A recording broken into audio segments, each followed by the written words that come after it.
でもなんか撮りやすいですね。まあですか。じゃあ何を考えてやってるんですか？立ち上がりはもうまずヘコヘコしないように滑らかに初めは早めに返して見ててください。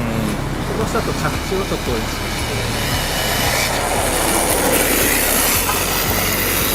その前のブレーキの時間がちょっと長くてそれでもちょっと安定がなかったんですブレーキの時間が短くてその分安定しなかった。長すぎて姿勢が戻るああ、なるほど。その後の感性がのつながりが途切れてっていうことですか？流れがつながってなかった。ああ、はいはいはい。なるほど。この荷重移動のブレーキ、それが止めるブレーキじゃなくて抜いて飛ばすブレーキをちょっと意識して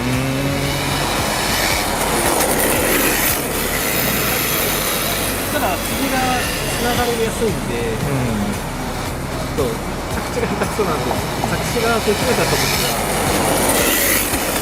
つながりが悪いかなと。その後はアクセル丁寧にヘコヘコしないようにアクセル丁寧にヘコヘコしないよを意識すると自然と加速していく体勢になっていく。なんだろうな、この辺からが先がすごい分かりやすいからズームが合わせやすい。この前より今みたいのになると画面から消えちゃうんですよねだから分からないですよね。多分本人もなんとかこっちに曲げようとはしてるんだけど車が曲がらない状態をなんとかしよう、なるときとならないときがあるから、カメラで追ってて分からない。突然消えたりする。そうそう。はお疲れ様でした。なんかそこをちょっと意識して今日はなるほど。じゃあなんか全体的に先の組み立て、ここからのこの組み立てがちょっとやりやすい感じになる。なるほど。組み立てができてるんで、アクセルをごめんなさい。激しすぎず、これ変な動き。次はこういう感じでライン持っていけば、楽だし思い通りのラインでできてるなっていう先が読めるっていうそんな感じがなんか言ってることがよくわからない言っててだいぶまあ簡単に言うとこの前よりはつながりがつながってる。そうですね。だから見てて追いやすい。ここからこっちに来るんだろうな、この辺ぐらいまでの中でっていうのが分かるから、その範囲内でズームを引いて待てる。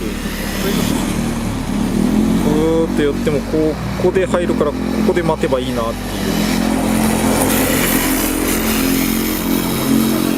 失敗したんですじゃあ終了します失敗した時は失敗したらこっち行くだろうなっていう方向に追えるので、ただ行くかどうかわからなくてもがいて思ったより曲がってしまったりとかすると画面の中から消えたりとか、曲がらなかったりとか、こう来てスーッと寄っていって画面の中に今の収めるの結構きつかったですねすごい自分でも試行錯誤。やっぱそうですよね。そうすると力が入るから画面がなんて言うんでしょうね、縦方向に力が入るとカメラの画面が動いちゃうのかな。でも走ってるのも多分縦方向でどうにか同じ感じなんだと思う。どうにか立て直そうって今みたいに来てもらうとこの辺りぐらいまで引いとくと画面の中に残るなっていう画角までのズームで引けるんですよね。こういった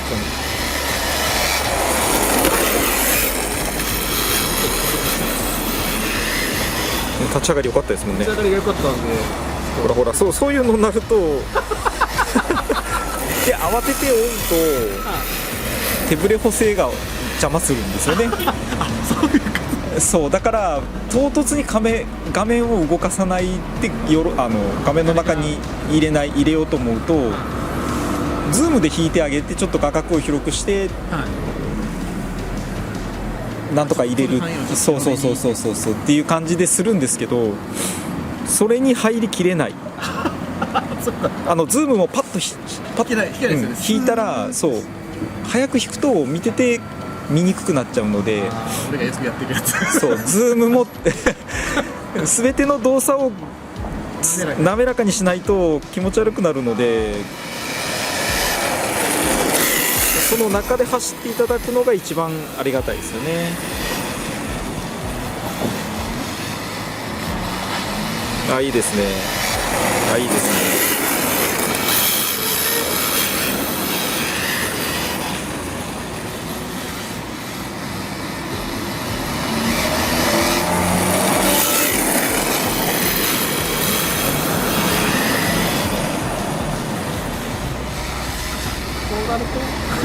いや今のは完全な失敗だから、もうすでに画角を引いてるんですよ。あ、そういうことです。そうちょ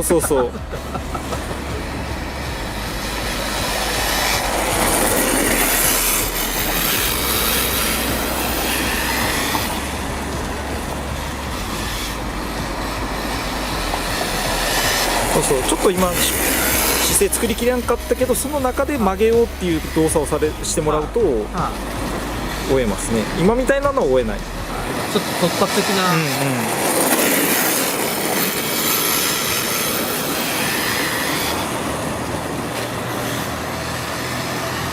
今のはちょっと突発的。いや大丈夫です。今のは大丈夫です。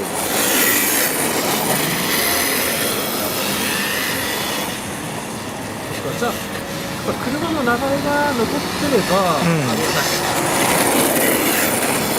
そう失敗してもいいんですよ。失敗だっていう失敗は全然いいんですけど、その後のリカバリーを無理したらダメっていうことですよ。なんかもちもちするような感じ。そうです。それが失敗が失敗で、今みたいなのはもうすでに引いてるんで、画角を。そうです。